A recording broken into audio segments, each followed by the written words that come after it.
teaching at least give me the backbone to handle criticism. The writer in me wants to shrink down in my blanket like a little raccoon and go, no, don't hurt me.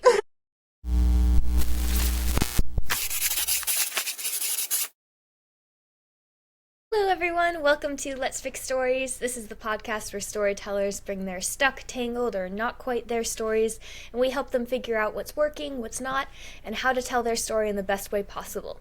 So today we're super excited to have Dani Drake with us, and then it's your regulars. This is Jaylon and Charles. Hello everyone, with hopefully a new microphone that you can actually hear me properly, but we'll see how that goes. Charles got fancy new toys and I'm jealous. Anyways, thank you guys for tuning in. Thank you for being here. And today we're really excited to be talking about Dani's story. But I will let her introduce herself. And Dani, just tell us a little bit about how you got into writing and then why this story is the one that is speaking to you right now. Hi.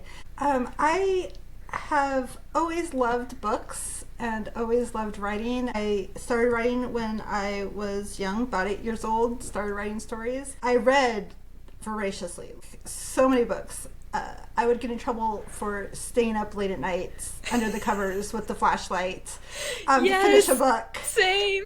So inevitably that led to me getting a PhD in literature because of course. But now I teach at a community college. I teach composition, but I also teach creative writing.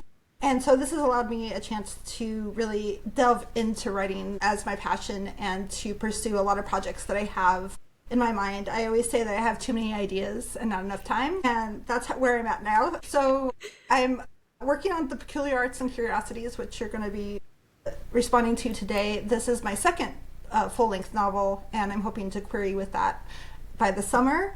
And what inspired this was, so I was rewatching The Mummy for like the bazillionth time, the 1999 version. 2028, I think they said, or something like that. Very excited. Yes, I'm so excited about that. And Rachel Weisz is coming back, and Brendan Fraser's coming back, and I'm like, yes, okay, good. But I was looking at the whole cast is fabulous. The whole cast is great. But I'm looking at the character of Jonathan in that movie, and I was really intrigued because his character is so, we get to see that a lot with men. So that kind of like lovable rogue character, the like somewhat immoral, but you still love them and you still want to be friends with them, but they can never get anything right and they can never do anything right. And I was racking my brain because I was like, this is a great character. Are there female equivalents to this? Are there women characters who do the same thing? And I couldn't figure out one at the time. I'm sure they exist. I'm sure they exist somewhere. But for the life of me, I was like, what woman could do that? What woman could play this role? And I was like, what if Jonathan from The Mummy was gender bent as a pansexual woman? And like, how fabulous would that be? And it is like, I wanted Jonathan, nothing else about the character changes, but Jonathan is a woman. And so that led to the creation of my main character in this novel, Jax. And then I also took that, and I live close by to a town called Peculiar, Missouri. And nice. That is the town that's sort of the inspiration for the novel. And I look at that town, and the minute I drove by that town and that sign on the side of the road that said Peculiar, and I'm like, that's a good name for a setting for a magical story. Yeah. It's like Erie, Pennsylvania, right? Like you just can't, you have to do something with that. And I'm like, Peculiar it is. So I was like, okay, obviously Peculiar, Missouri, small town vibes, cozy, fantasy plays into that really well. So I was like, okay, I want to take Jax. I want to take this character that I really, really want to work with. Why not put her in this little town in Missouri and see what kind of chaos comes out of that? And so Peculiar Arts and Curiosities was born. I love that so much. And definitely that excitement and that fabulousness of it, all the vibes that you're describing very much come through in the story. I do want to ask, this is a little bit off topic, but I am just curious, as you teach creative writing and composition, and you taught it after you were practicing it yourself, do you find that theorizing about this stuff and teaching it as a structure is different from doing it yourself and like getting into the weeds yourself with writing? Yes and no. So I think that being a teacher, teaching anything is the best way to learn it. And I actually have my students do quite a few assignments where I have them teach each other, because that's the way to imprint it into your memory, to learn it. Yes. Those skills. So I think teaching creative writing really has stepped up my game for my own writing. And I've learned a lot by teaching it and doing it. But also, I've also learned that what works for me doesn't always work for every writer, that you have to find your own writing process and you have to own your own writing process. And so I find that helps when I teach my students about feedback and about peer critiques, because they take those things so personally, and it's hard not to. I do it too. You know, you take it on and you're like, oh no, I should never write again. That TikTok sound, they're like, I'm trash, everything is trash, and I should never do this again. Repeat after me. Okay. If it's not perfect, on the first try, it's a learning opportunity, and I get to try again. It's trash, I'm trash, and I am never trying that again. No! Never do this again. But in the back of your head, as a teacher, at least I've had that experience on the back of my head going, no, other people respond to this differently. There are many different ways to write this. I can give a prompt to the class and get 25 different responses to that prompt. It's not the end all be all. It's not the end of the world if you get a bad review or a bad critique or somebody who doesn't like your work. And so I do think that at least teaching at least give me the backbone to handle criticism as a writer. Fair enough. Because the writer in me wants to shrink down in my blanket like a little raccoon and go, no. Don't hurt me. Yes. Oh, that's so true. I do ask because as editors ourselves, all of us still are writers, but we very much started out in the writing side before we became editors for One Brilliant Arc. And one of the things that we've really wanted to make sure that our guests on this show feel is we want you to know that we understand how scary it is to share your work that's like you bled your heart out onto the page and now you're giving it to someone and saying, please rip it apart and tell me what's wrong with it. And that's a very scary and vulnerable thing to do. And so we want to honor you and say thank you so much. We appreciate your trust. And we want you to feel comfortable here, to know that we're not here to just rip apart your story because, as you said as well, it's different with creativity because there's not a wrong answer almost. Art is subjective. And we want to make sure that we're emphasizing the authentic voices of the creators. You've owned your voice as an author and you understand your story better than anyone. So we're just here to give that outside perspective, share some of our professional opinion, but also we know that our opinion isn't always correct. And so feel free to disagree with us. We want this to be a discussion more so than us just telling you our notes. So if you have anything to add during any of this, jump in, interrupt us, and we'll just have that back and forth brainstorm of like how to make this story as strong as possible. But we don't want you to feel like you have to be scared of us or that you can't say no to us at some point. Because sometimes you should disagree with your editor.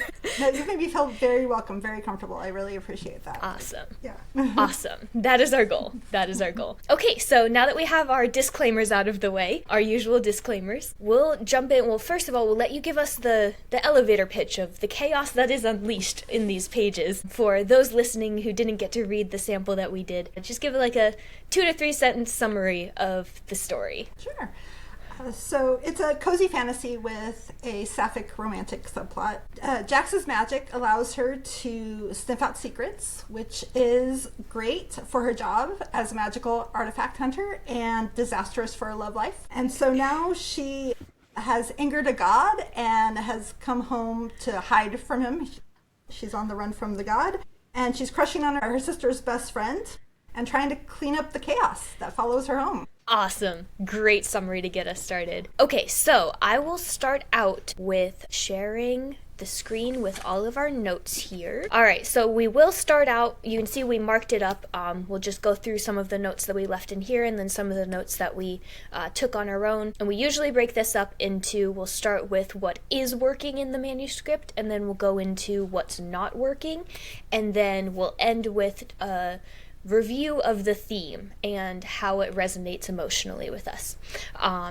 So Charles, I'm going to let you take it away. I will stop talking for a while. So as a whole, I will say your experience with reading and composition teaching is evident because I felt that on a technical level, this was one of the more smoother texts that we've received, which is really impressive. And so it was very well written. And to that end, for example, I noted on page 1, I said, "Thank you for not stopping to describe Jax in any way that resembles the infamous hot but doesn't know it style," where you said, "Here's what she's wearing as a jacket." I was like, thank you, because that it's the death of things.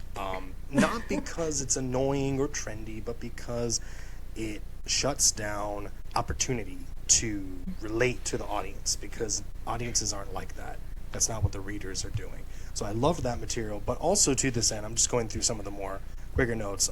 This whole opening gag of it's actually just a prank box in the beginning scene, that totally got me. It completely got me, and I was like, that's really funny. I was really tricked. I really thought, I was like, oh, okay, this is how it's going to start.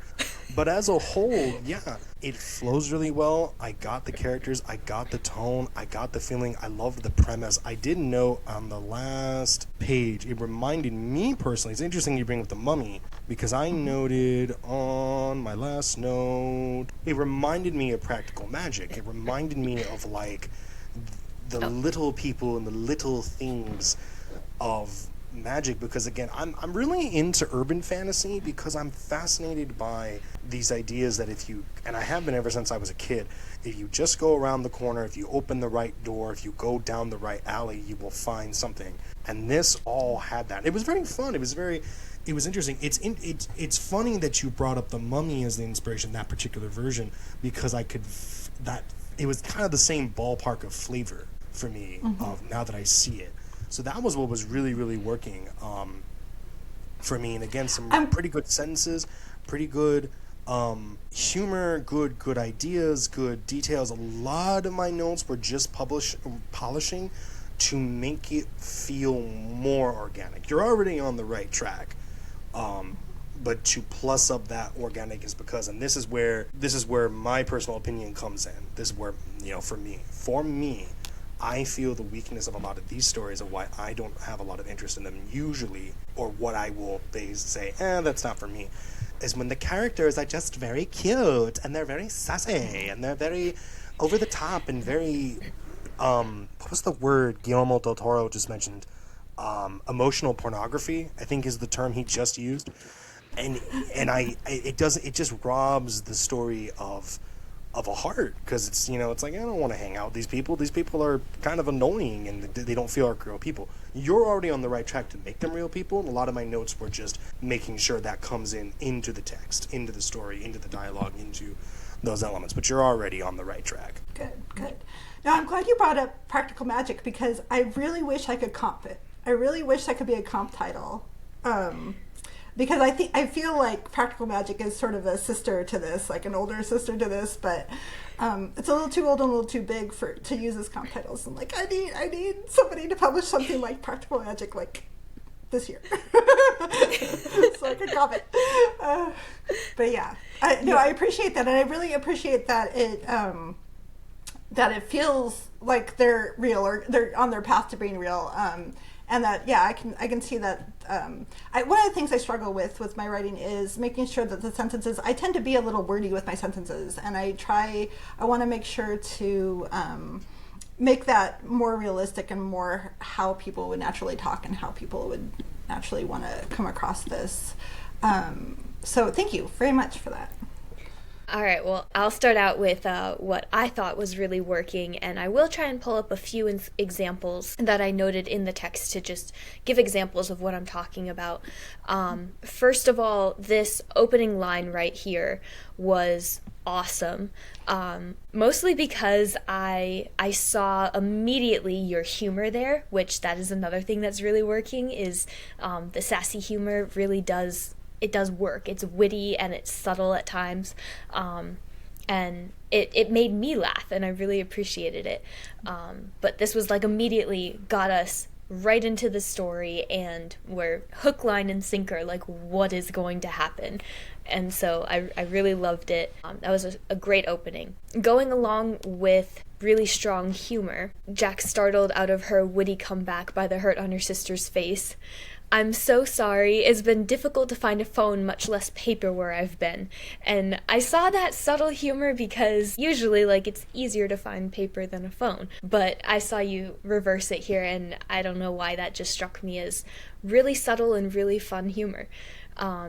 Another thing that was really working, that stuck out at me, was I absolutely love this story about realistic sisters. Because, you know, with two sisters of my own, I know sisters are usually, you can't live with them and you can't live without them. And I felt like you captured that sister vibe in this story, and that just made me so happy immediately. I was like, oh, I can see this part of my life in these characters. I mean, I felt like, if we're talking about like comp titles, but I know technically you can't do it if it hasn't been published in the last year when you're querying, but it immediately struck me as like, this seems like an Indiana Jones adventure mystery, but in the flavor of a cozy fantasy story about a pair of sisters.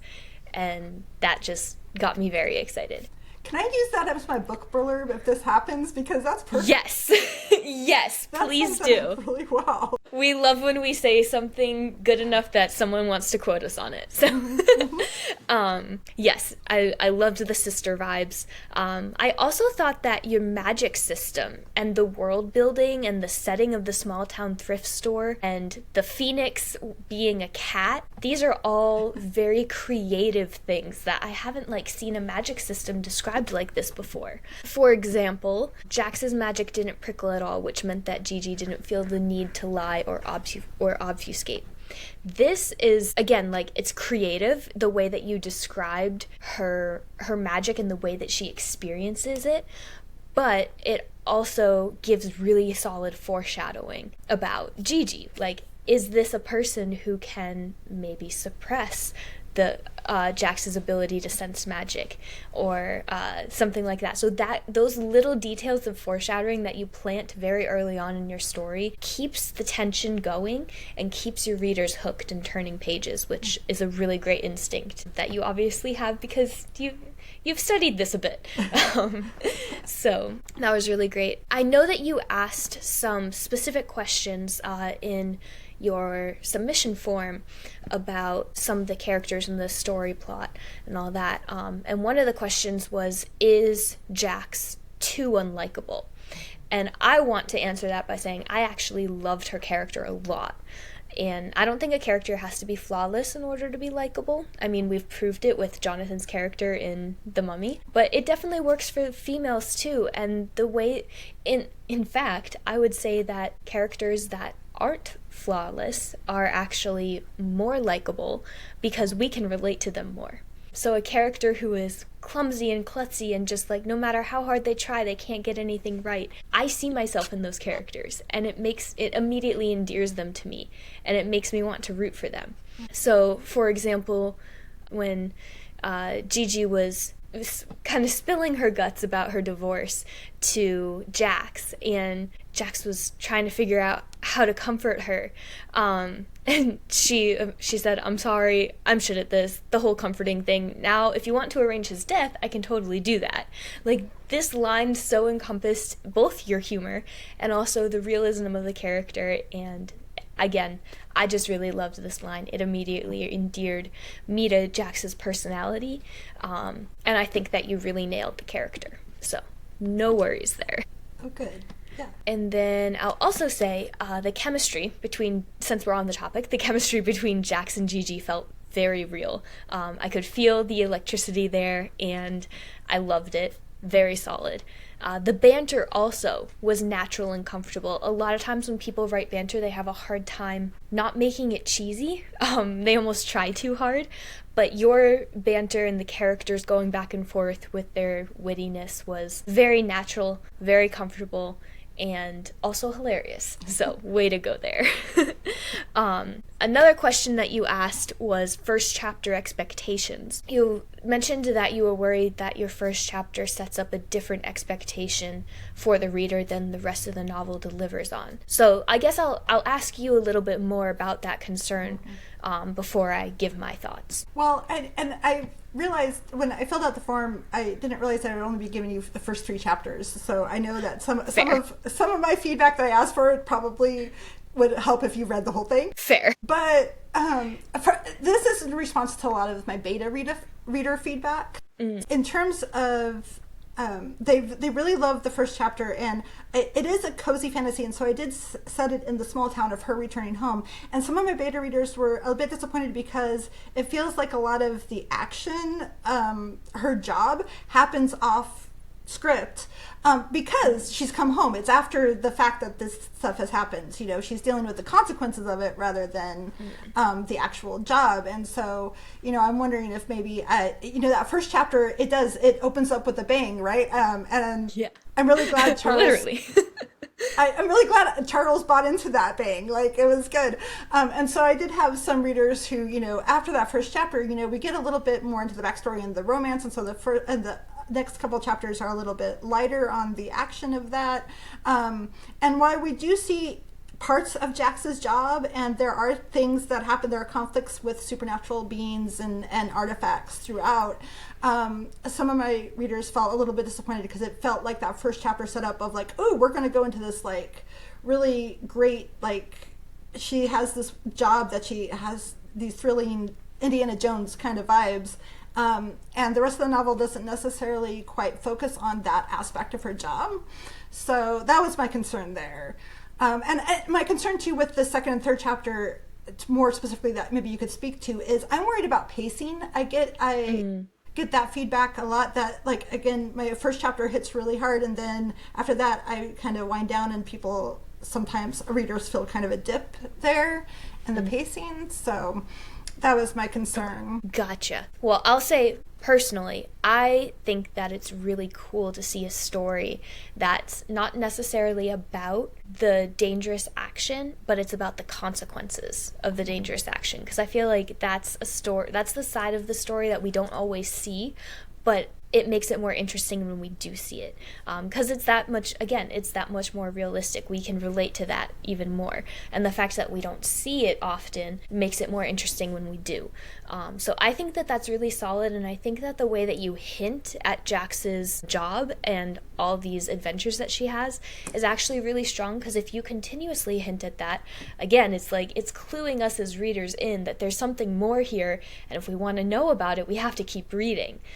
So as long as you deliver on that promise, and eventually, like, we do find out, you know, what she actually looks like in action 2 at the climax or whatever, then I think that you are delivering on the promise enough. And as far as pacing, we'll get into that a little bit later. Some of our notes maybe can give a little bit more clarity to where you could plus that up.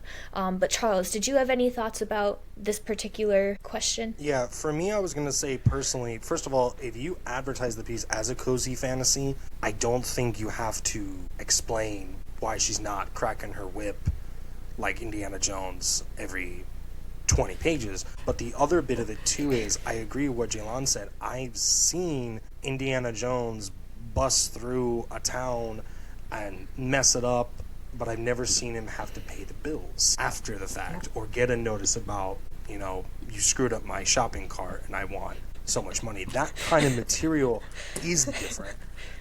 But also to that end, personally, the pacing we'll get into in 5 seconds, which I have some notes on that are very simple. But I think that first chapter, for me, the reason I liked that it was a prank, and that because, again, your writing made me convinced, oh, she's going to open this big box. This is what the story is. It's going to be a big box. It's going to be a big genie, god, Ghostbusters level, you know, event, whatever. And then it's a joke. For me, it was like, oh, I can laugh. I don't have to take this very seriously, because for me, sometimes it can feel like with these kinds of stories, it's like, okay, here's the lore dump. All right, what's the lore dump? But instead of doing the lore dump, it was showing more of a characterization. And the way it was treated, I was like, oh, this can be fun. We're going to have fun. We can be normal people here. So I enjoyed that very much. And also, I totally forgot, for some reason, about the cat being the phoenix and, like, changing it. Very, very good. And this is interesting, too, because I've, one time, a long time ago, I picked up my sister's fluffy cat, and I made her kind of go around like this, and I was like, imagine if there was like a floating cat going around like this in a magic store. And I've had that in the back of my brain for a while, so when I saw that, I was like, that reminds me of this idea I've always wanted to see. So it's really cool to see someone do something like that. I love that kind of fantasy stuff there. So no, I personally, I think the first chapter did set up the tone well, and then you build up on the sisters and build up on the people, and I was like, yeah, okay, that's what we're here for, that's what we're doing. So it worked for me. I can't necessarily go against of the majority if that's what you're hearing, etc. You'll have to take that in mind. But for me, these opening chapters made sense to me. It totally made sense of what this was going to be. So it's fantastic. Awesome. And then the last thing I'll say, just because I saw it again before I'll pass it back to Charles, this sentence to describe the character of Jax. Jax used up a lot of the air in the room, and it was hard for others to catch a breath. I really love that sentence. It struck me as a very visual and tactile way to describe Jax's character. And again, it's a way that you're using your unique voice and your unique creativity to be able to say something that, as readers, we've all heard the generic character descriptions before. And as a writer, I hate character descriptions because, how are you supposed to describe this character? And it feels like an info dump on just what they look like and everything. But you did a really great job here. So that was just another note I wanted to, since we like to capitalize on amplifying the writer's authentic voice, I wanted to point out this was a very unique way to describe something that felt like your genuine, authentic voice. So that wraps up all of the things that really jumped out at us as great about this story. And now I will let Charles kick it off with what we felt could be improved, and we'll just talk about it. So basically, 2 details. 1, character to make it more naturalistic. 2, wordiness, which basically literally is just cutting words. Because again, honestly, I really did like the writing. I did think it was very fast.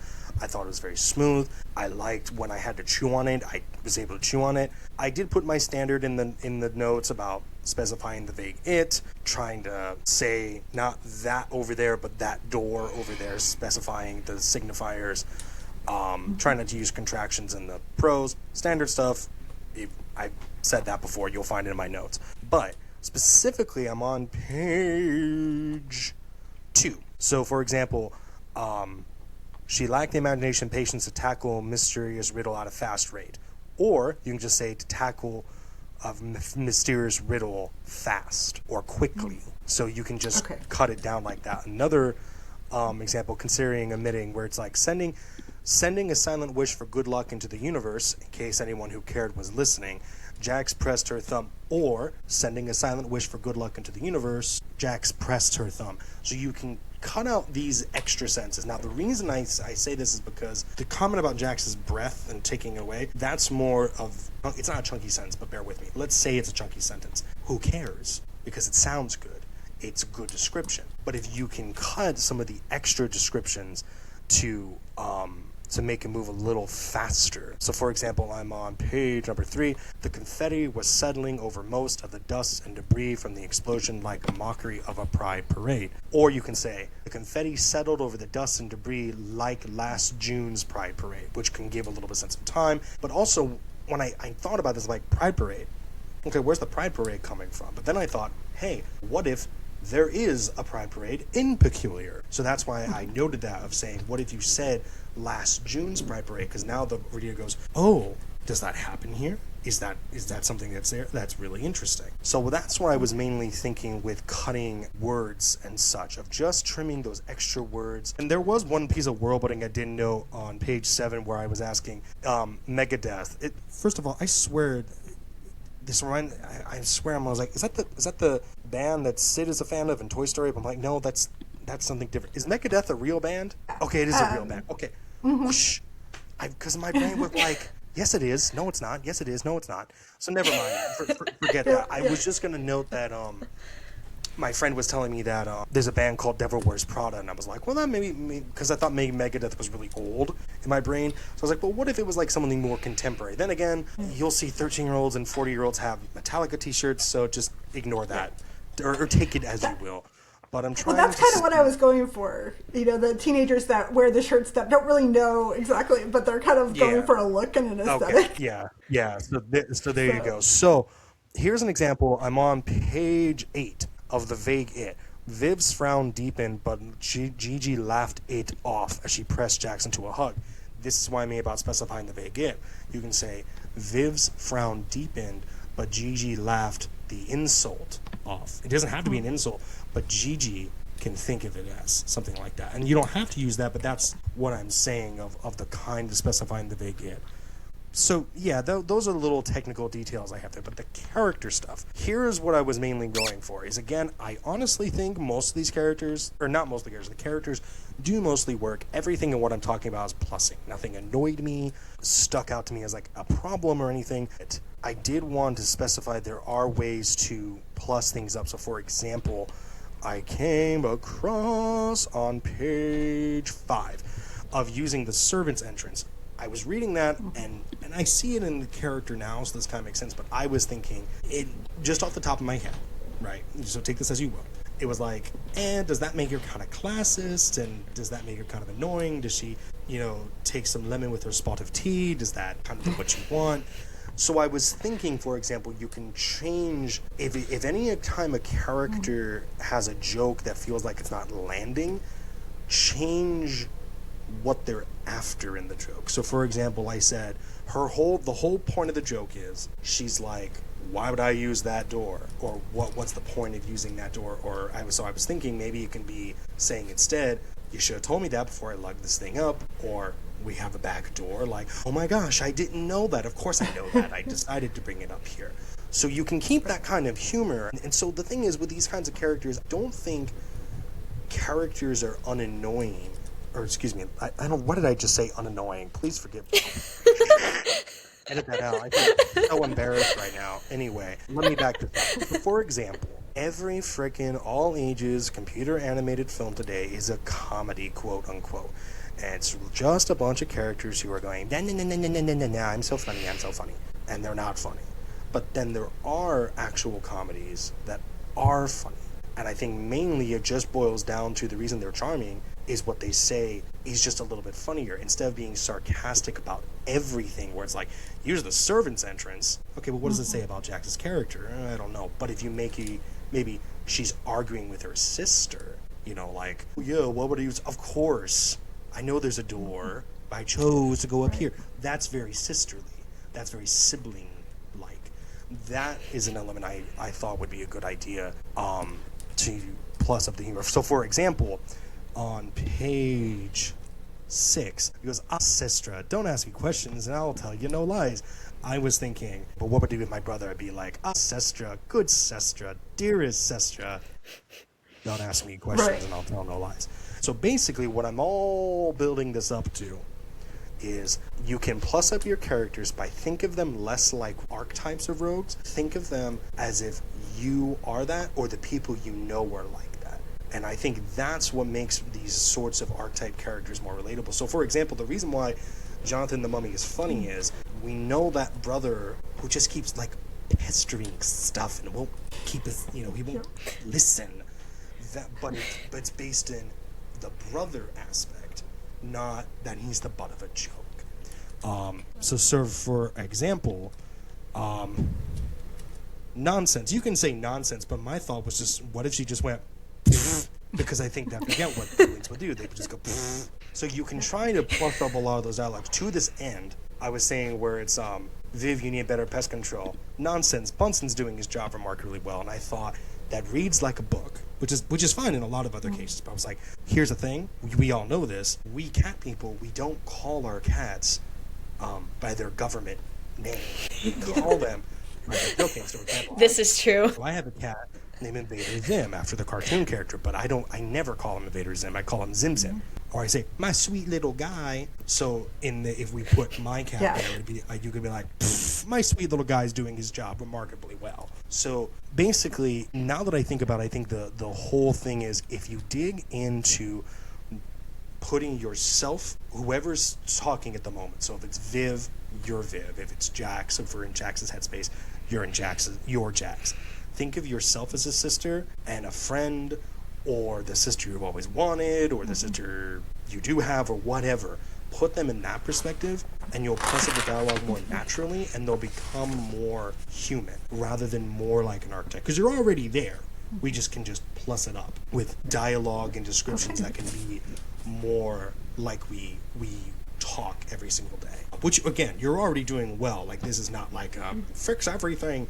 This is just keep on going and notice when it reads like a book, back up and see if it can read like how you interact with people, because I think it's already there, but you can just make it even more up like that. Hopefully that made sense. I too have been up all day teaching children. Yeah. Absolutely. You can explain it to me like a 5-year-old. That's okay. I'm down with that. But no, that absolutely makes sense, and that's really fantastic advice, because, like I said, I do know that I tend towards wordiness, I tend towards complicated sentences, and I've tried really hard to get away from that and to be more direct. And so all of that makes absolute sense about, and especially about the humanizing. How we interact with cats, right? You're right. Our pets, we do not call them by their full name. My cat I called him Brussels sprout. Yeah, when they're in trouble. Yep. But yeah, my cat was Brussels sprout, so I also very much relate to this. I think it's funny that I'll say this, a lot of manuscripts that we get that have very specific and detailed notes are the ones that we've seen your talent. So like, you've already shown us in this manuscript that you can reach this height, so now we're going to note everything that didn't quite reach that height, not because it's not already good, but because we know how high you can reach. So a lot of these nitpicky things, it's not because what's here is bad, it's because we know how good you are, we know how skilled your writing is, and we want every sentence to excite us as much as that one sentence that you did. So that was just something funny that I noticed. Let me double check, but Okay. I'm pretty sure. Okay, so it says no more flirting in my shop. Viv scowled as she emphasized each word with the jab of her finger. I said, basically, reverse that. Vivi scowled and emphasized each word of her fingers each of her words with the jab of her finger. Right? That even that is not that's too wordy. But basically, I said flip it so that the audience can picture that she's doing this instead of after the fact. So again, that's kind of more like you can make things a little tighter by just switching up things or dropping some extra words. You don't need to be too specific, but in this case, you can be specific because you're showing an action. So. All right, well, I will then take over and go through my notes. I'll start with some broader things, and then I'll just go through and make sure that specifics in the text we can point out. There were 2 things that stuck out to me, and it was pacing and point of view. So I'll start with the point of view. Was your goal to write this in third person limited or third person omniscient? Yeah, I'm glad you brought up the point of view, because initially it was going to be Jax's limited third person point of view. And then there were times that came up that I was like, I really need this to be in Viv's perspective, or I really need this to be outside of Jax's perspective. And so I did start to incorporate Viv in there. But I'm glad you brought it up, because that is one of my concerns of, I'm not sure if I do Viv's perspective enough, or maybe I should just even it out to a more omniscient, limited omniscient, but have a balance between all 3 of the main women characters. So I'll say what I wished. What I wished was I wanted to feel more anchored in someone's point of view. And so I would initially say, like, I understand the difficulty of the technicalities of, like, you need this one sentence to be from someone else's point of view, but you're trying not to slow down your pacing. But because your characters are so great, I want to see from their perspectives. I wanted to know even more about them and feel anchored, because it felt like just as I was getting immersed in someone's point of view and getting into that flow, we head hopped to a different point of view. So those kinds of instances are recommended against, because I'm sure you know this, but it's distracting for readers right as they're trying to get immersed in your story. So that awesome flow that you have of like, here's a little clue, here's a little secret, here's a little interesting thing, keep reading, kind of like falling into the rabbit hole like that. The head hopping instances kind of take away from that effect. So my suggestion would be, when you do need to narrate from another character's perspective, because I do love both of them, maybe set it up so that each character gets a different chapter. And that way the head hopping is a little bit less jarring. It feels less like an interruption and more like this is the natural flow of the story. And again, I know that that's a nightmare for revision when you're trying to restructure everything like that. So I'm sorry for that advice, but personally, that's what I would prefer. Some people might like more of the third person omniscient, where you're not in each character's head so much that when you switch between point of views, it's not jarring. You just set it up as the narrator sees from all points of view at once. But I feel like these characters are so great that I want it to be in their heads. Charles, I don't know if you have any thoughts about that specific question that Dani had before I move on to pacing. Say you can probably do whatever you want, just make sure that you tell the audience that. So if it's like a page break, you can do it. You can say, Viv, page break, Jax, whatever it is, just let the audience know if that's what you want to do. Personally, I want to say it's more of a Jax story, but honestly, I think seeing Jax from Viv's perspective is really helpful. So I think you can stick with it. Just make sure you're guiding the reader along. You're going, okay, now we're going to talk about Viv. Okay, now we're going to talk about Jax, and not drag them along, but guide them along. And I think you'll be fine as long as the reader knows what you're doing. You're telling them. You're in communication with them. Mm-hmm. Yeah. A question that I wrote down as I was thinking about, like, okay, well, how would I make this decision for my own story? And a question I wrote down is for you to answer, Dani. Doesn't have to be like right now, but just for you to think about, is who is telling this story? Is this story being told by Jax and Viv? Or is this story being told by a narrator who knows them personally, even if it's like an omniscient narrator that is unnamed for the audience? But whose story is it? Who is telling this story? And I feel like the answer to that question is gonna let you know if it needs to be as personal as third person limited, or if it can work as third person omniscient. Okay, so jumping into pacing now. And again, I know you mentioned you had some notes about this from your beta readers. I think that some of the instances of pacing that I saw, it wasn't an overall thing. It was that some of the pacing was mismatched. So sometimes we took our time, and then sometimes there was a really fast sentence. So for example, when we had this first paragraph here, the golden edges winked merrily up at Jax. Jax was not fooled. The heavy key hanging around her neck had thrummed when she lifted it out of her canvas rucksack. Almost in answer, the damn thing had started to glow in response. Stupid rookie move, really, to touch it with her bare skin, but she was in a hurry. When I first read this paragraph, it was a little bit hard to follow for how snappy I felt like it was trying to be. And most of that was just because some of it was written in past tense and some of it was written in present tense, and I couldn't tell when events had happened. So kind of to Charles's point, just trimming some of this wordiness and making it a little bit more clear what had already happened and then what was happening is going to make these sentences, the pacing of these sentences, flow as quickly as the action in the story is. And then when we have like some of those slower pacings where, Viv's walking into the shop and she's seeing all of these things and being contemplative, And then we have this paragraph here. Viv's thoughts refused to leave her sister despite Andrew Nugent's best effort to keep up the small talk, which was saying something as poor Andrew blushed scarlet any time a woman spoke to him. She helped him pick out a more advanced guide to candlecraft. Her eyes wandered to the back of the store as he left. So specifically, the two sentences at the end, she helped him pick out a more advanced guide to candlecraft. Her eyes wandered to the back of the store as he left.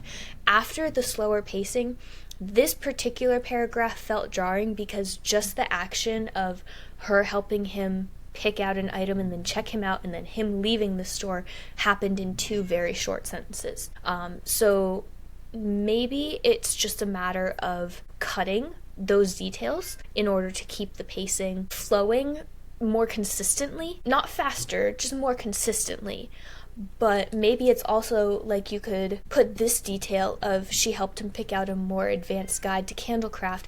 You could put that maybe up in one of these paragraphs where she's first walking back into the store. Maybe you could say something like, as Viv walked back into the storefront to finish helping Andrew pick out a more advanced guide to candlecraft.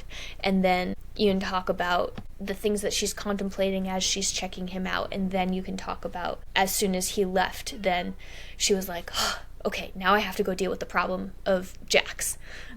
So there are different ways to kind of fix that, but I would say a lot of the pacing wasn't necessarily too slow as much as just inconsistent. So just make sure that in some of those sentences, as you're reading through, or as you have beta readers reading through, pick out some of those places where we're going at a consistent rate and then we go really fast, or we're going at a consistent rate and then we kind of get lost in the contemplative sentences and paragraphs and then we come back to it. I think that you have good pacing.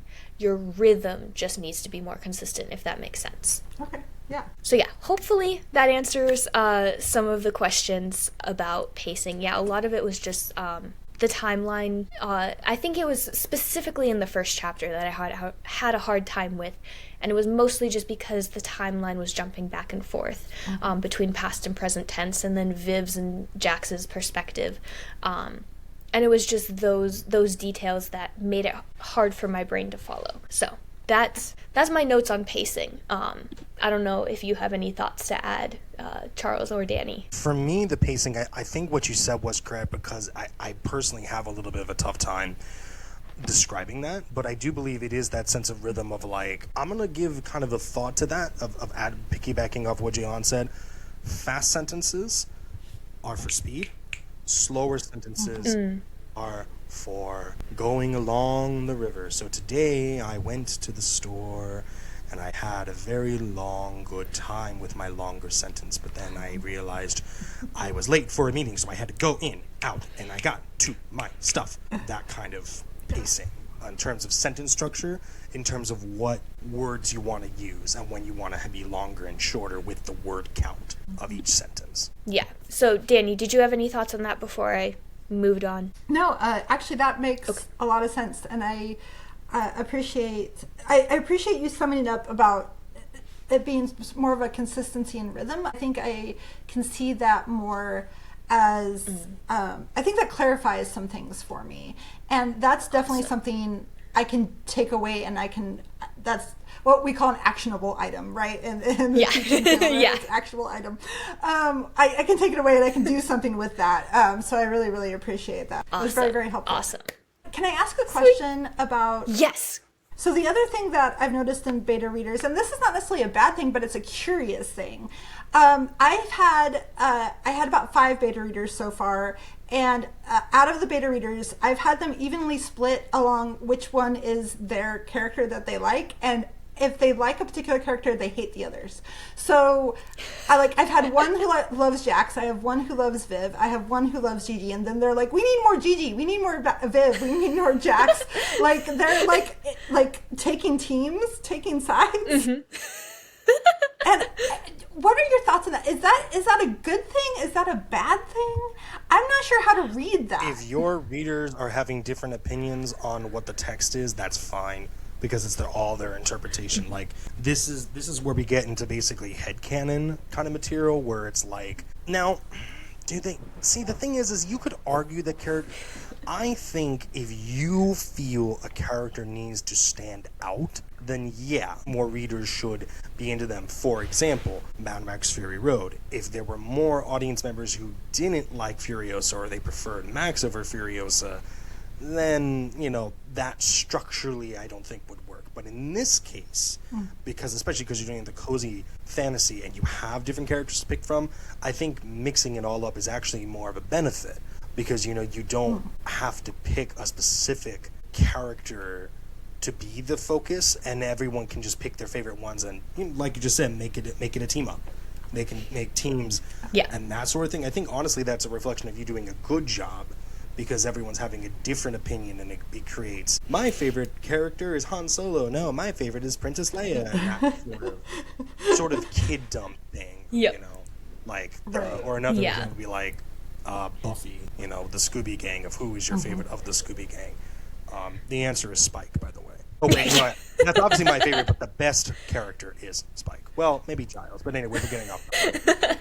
I really appreciate that you asked this question, because I feel like this is a question that I see a lot of authors asking, but almost being scared to ask, because it is that complicated part of beta reader feedback where you need it, but sometimes you get feedback, and again, this is why we preface ourselves in these sessions by saying, like, our feedback is not objective. It is subjective, because art is subjective, and so if you disagree with it, that's okay.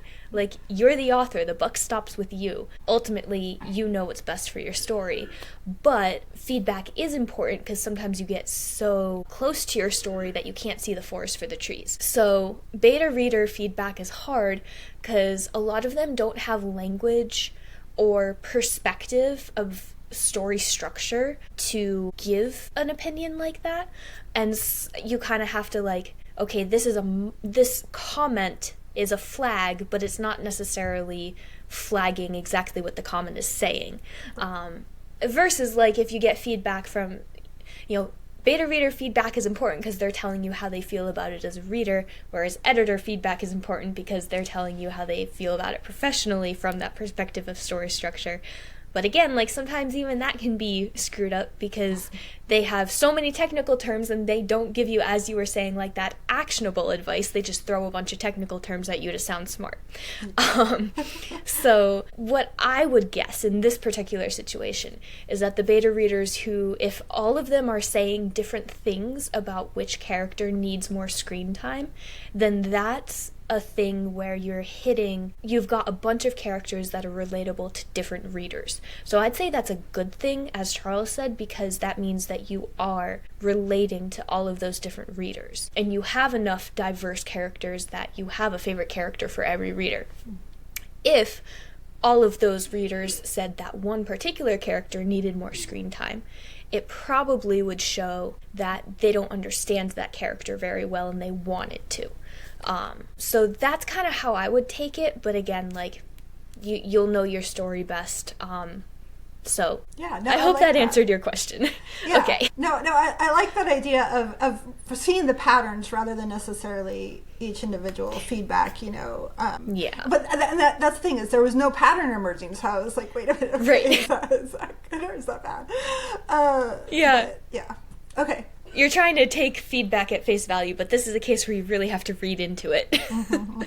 Okay, so yeah, if you have any other questions, let us know and we'll chat about it. But the next things were some of the more, there were a couple moments where I saw assumptions in the narration instead of narration that let information emerge. So like right here where she said this was quickly becoming a time-sensitive issue. This seems more like a third-person omniscient thing, and a lot of this will get cleared up if once you commit to whether it's third-person limited or third-person omniscient. But this was quickly becoming a time-sensitive issue as a statement, and if we're seeing this through Jax's limited point of view, how does she know this statement to be fact? So if you're going with third-person limited, help us believe this as an audience based on Jax's senses and what she's interpreting from the events that are happening. And if it's an omniscient thing, then like, okay, this can stay.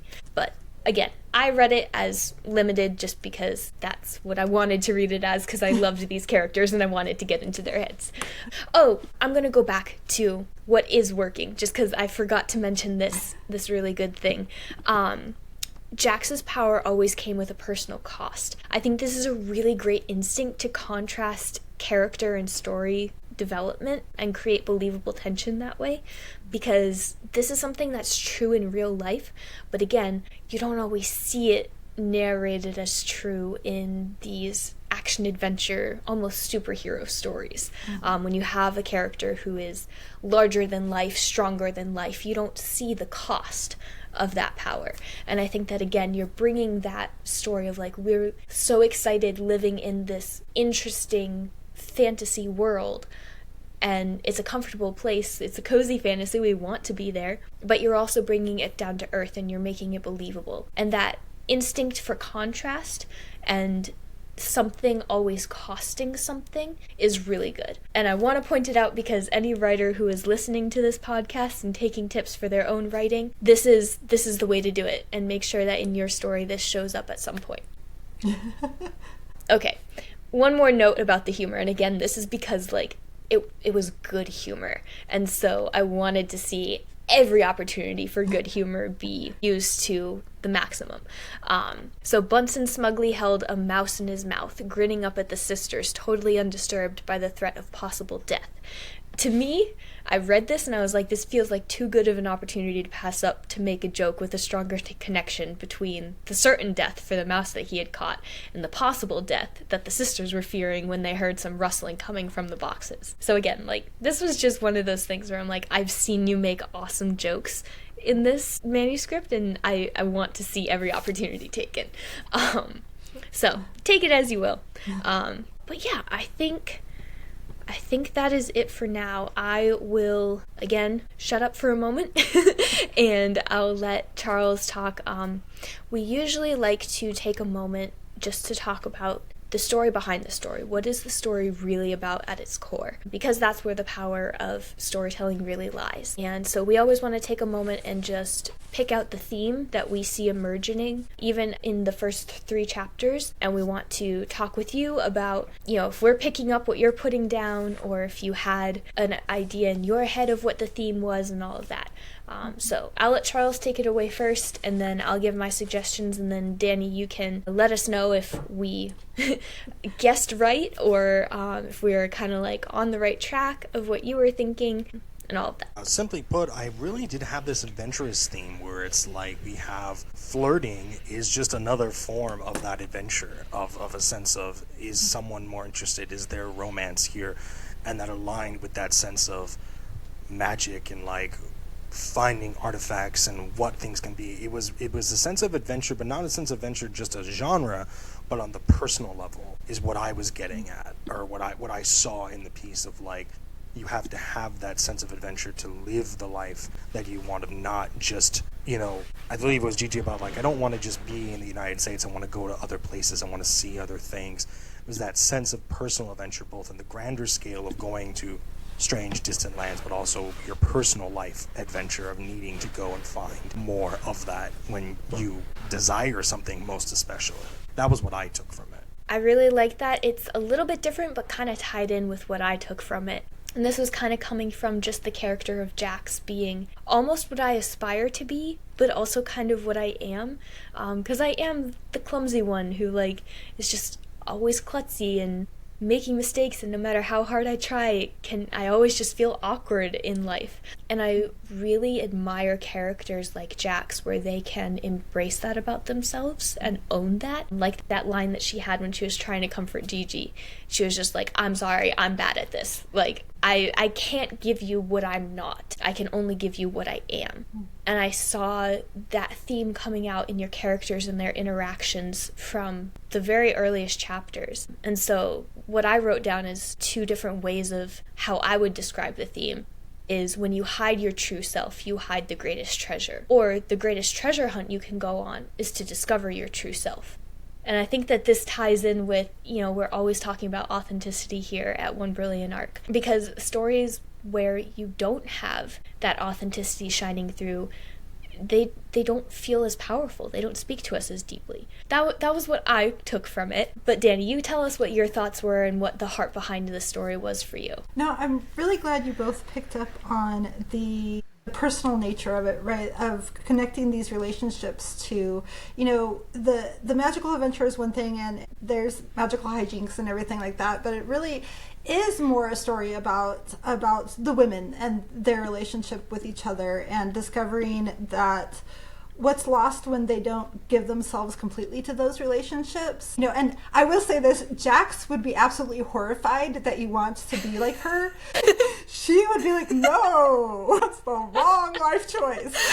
But that's because she's learning to, she has been the screw up sister. That's why she left. That's why she goes out and does the curiosities part, rather than stays in town and does the shop. Whereas Viv is much more of a homebody. She's much more introverted. She's much more comfortable doing that. And ideally, if I ever get to this point, there might be a second book where Viv gets to go outside and do Jax's job or have adventures. Yes. And we'll shake that up too. If we ever get there, it's in the plans. Yes. But I do appreciate that connection. I think you're spot on. Is Jax puts up a very sort of devil may care attitude about a lot of things, but that's because she gets hurt every single time she gets close. And so the best way to do that, it's the best offense is a good defense for Jax.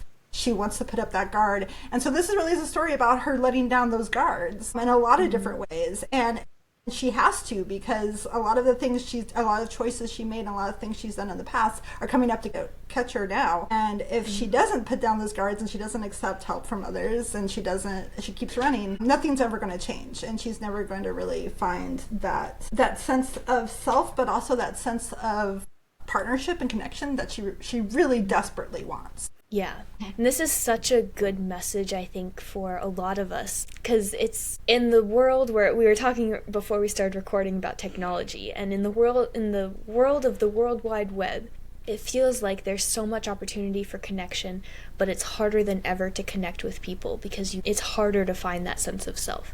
It's harder when you have constant comparison around you. It's really hard to have confidence in who you are, because every individual doesn't look like any other individual. And that's the magic of humans. We're all unique, but it's hard to embrace that authenticity when the world is constantly trying to fit us in a box and make us play that comparison game. So I feel like this message that you're telling through this story is super timely and very much needed. I speak for myself, but also for a lot of people that I've been friends with, I've met, I've heard from. This is the kind of story that the world needs in order to help us start to heal and help us to be better at being human, because that's a learning that's a learning curve that all of us go on throughout our lives, and it really is stories that help us through that learning curve. So I think that you're really working on a beautiful one here, and we very much appreciate you sharing it with us today. Well, thank you so much. That's been fantastic feedback, fantastic. You're really bolstering my self-esteem too. That helps too. I appreciate that. But we've been trained for this job well. Yeah. No, we just started out as writers, and we know how much encouragement it takes to get through this monumental task. It's been fantastic. It's been really wonderful to have this conversation, and I'm really glad that things are resonating with you that I hoped would resonate, and I hope that my readers are getting from this text. So that's been really affirming. Awesome. I appreciate that. Oh, good. I'm so glad. Well, thank you again so much for sharing this. To wrap up, if there is one question that keeps you awake at 3 a.m. that we could answer for you today, what would that be? Oh boy. You mean about my story or about the world? Because yes. That's never...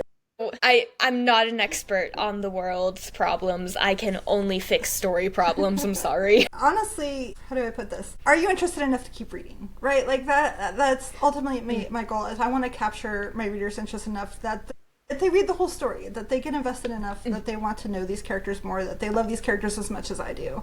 So that's the question that keeps me up at night of, will my readers keep reading? Well, I will say for me, the answer is an emphatic yes. Not only because I loved your characters and I loved the story world and I loved your creativity, but also because you understood storytelling techniques very well, of stringing that breadcrumb trail of details and clues in that kept your readers curious to turn the page and find out more. So that would be my answer. Yep. You have a thumbs up so I don't start talking so much, but yes, thumbs up. Okay. Awesome. Well, for anyone listening, Dani, do you want to tell the audience where they can find you so that they can also enjoy reading this story and not put it down once it hopefully eventually gets published? Yes, hopefully. Right now I'm on TikTok, Dani Drake writer, Dani Drake, writer, but the @ is We Are All Just Stories on TikTok. We'll link your TikTok down below so that people can find you easily. You said this was your second novel. Is your first novel already published? No, I'm working on that. That's actually a duology, and I've just finished the sequel, the first draft of the sequel, and so I'm going to edit them together and try to... Honestly, if I'm probably going to try to get traditionally published with this and maybe self-publish the duology, because it's a little more, it's a why choose monster romantasy with a little bit of smut in it, so it might do better as in the self-publishing realm, but yeah. Sure.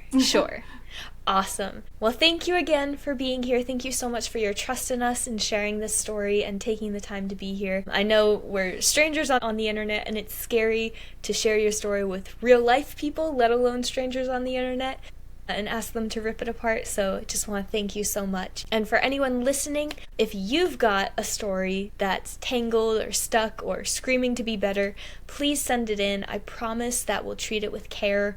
And we'll tell you the truth. We're not going to sugarcoat things, but we will help you move one step closer to the version of the story that's worth telling. So if this episode gave you clarity on your own writing, if you found some tips that you could apply to the story that you're working on, let us know in the comments, because that always just excites us and makes us feel like what we're doing is making a difference. So thank you again. Any final thoughts before we wrap up here? Keep going. Yes. Yes. That is the message that we want all writers to take away from this, is please keep telling the stories that are on your heart, because the world does need them. They are important. And there's a reader out there who is just waiting to meet their favorite character that came straight from your head. So thank you again, Dani, for being with us, and we will talk to the audience next week.